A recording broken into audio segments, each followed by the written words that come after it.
Assalamualaikum warahmatullahi wabarakatuh. Ahlan teman-teman PPMI Arab Saudi dan penonton semua dimanapun Anda berada. Selamat datang dalam program Sufrah Ramadan, Safari Ubudiyah dan Fitrah Ramadan. Apakah tilawah masih sesuai dengan target?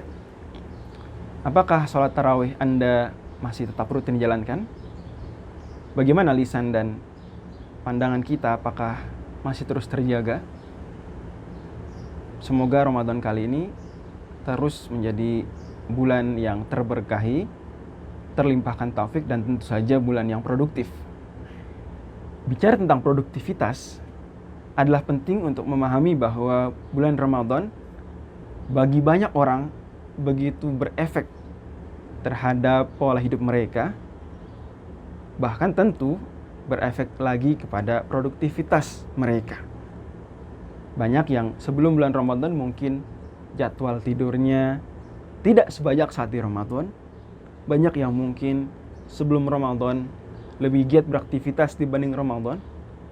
Tetapi kalau demikian adanya, bulan Ramadan justru menurunkan produktivitas adalah tidak hikmah, berarti pensyariatan rangkaian ibadah yang banyak di bulan Ramadan. Dan Allah Subhanahu wa taala Al-Hakim. Allah tersucikan dari ketidakbijaksanaan. Semua syariat yang Allah atur, semua ajaran yang Rasul ajarkan pasti justru memberikan dampak yang positif.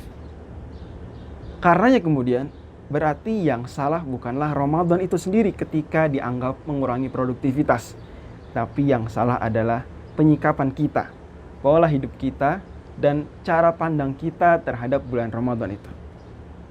Baik, ada setidaknya 3 tips yang bisa kita sama-sama pertimbangkan untuk menjaga, bahkan mungkin memaksimalkan produktivitas kita di bulan Ramadan. Karena kalau kita melihat generasi as-salafus saleh dari para sahabat, tabi'in, dan generasi-generasi setelah mereka justru semakin produktif di bulan Ramadan. Bukan di sini mungkin momennya menyebutkan satu persatu sejarah panjang keberhasilan-keberhasilan dan prestasi-prestasi besar kaum muslimin yang diraih di bulan Ramadan. Cukuplah bukti bahwa perang Badar Al-Kubra itu terjadi di bulan Ramadan. Langkah yang pertama agar Ramadan kita tetap produktif adalah mengawali Ramadan dan mengawali setiap hari di bulan Ramadan dengan doa. Rasulullah SAW mengajarkan doa yang kita baca di awal setiap bulan Hijriyah. Allahumma ahillahu alaina bil yumni wal iman wassalamati wal islam, dan seterusnya. Bukti bahwa kita senantiasa memohon taufik Allah Subhanahu wa taala, keimanan dan keislaman agar terus terjaga dan konsisten di awal setiap bulan.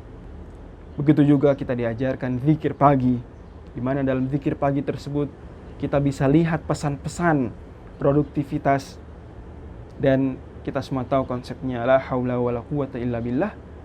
Tidak ada daya, tidak ada upaya melainkan bantuan dari Allah Subhanahu wa taala semata.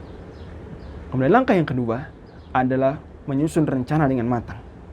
Rencana yang kita susun hendaknya mungkin ditulis. Hendaknya kita buat juga list bagian evaluasinya. Karena dengan menulis rencana tersebut kita akan lebih mudah terbayang. Kalau sudah tersusun dengan jadwalnya, bahkan dengan rangkaian timelinenya, kita akan semakin disiplin.